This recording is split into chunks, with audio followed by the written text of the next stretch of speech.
شروع اللہ کے نام سے جو بڑا مہربان نہایت رحم والا ہے۔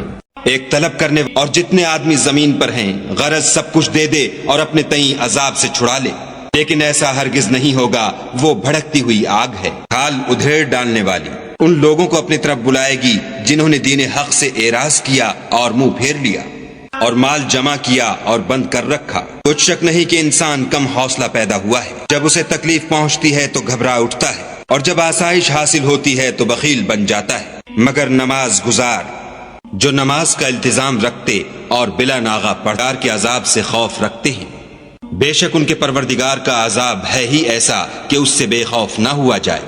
اور جو اپنی شرمگاہوں کی حفاظت کرتے ہیں مگر اپنی بیویوں یا لونڈیوں سے کہ ان کے پاس جانے پر انہیں کچھ ملامت نہیں، اور جو لوگ ان کے سوا اور کے خاصگار ہوں وہ حد سے نکل جانے والے ہیں، اور جو اپنی امانتوں اور اقراروں کا پاس کرتے ہیں، اور جو اپنی شہادتوں پر قائم رہتے ہیں، اور جو اپنی نماز کی خبر رکھتے ہیں، یہی لوگ باغہائے بہشت میں عزت و اکرام سے ہوں گے۔ تو ان کافروں کو کیا ہوا ہے کہ تمہاری طرف دوڑے چلے آتے ہیں اور دائیں بائیں سے گروہ گروہ ہو کر جمع ہوتے جاتے ہیں؟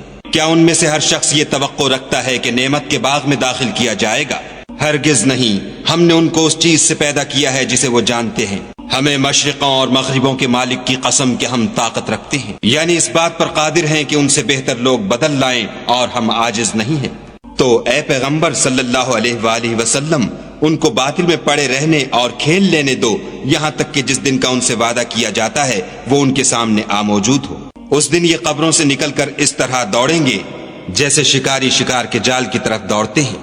ان کی آنکھیں جھک رہی ہوں گی اور ذلت ان پر چھا رہی ہوگی، یہی وہ دن ہے جس کا ان سے وعدہ کیا جاتا تھا۔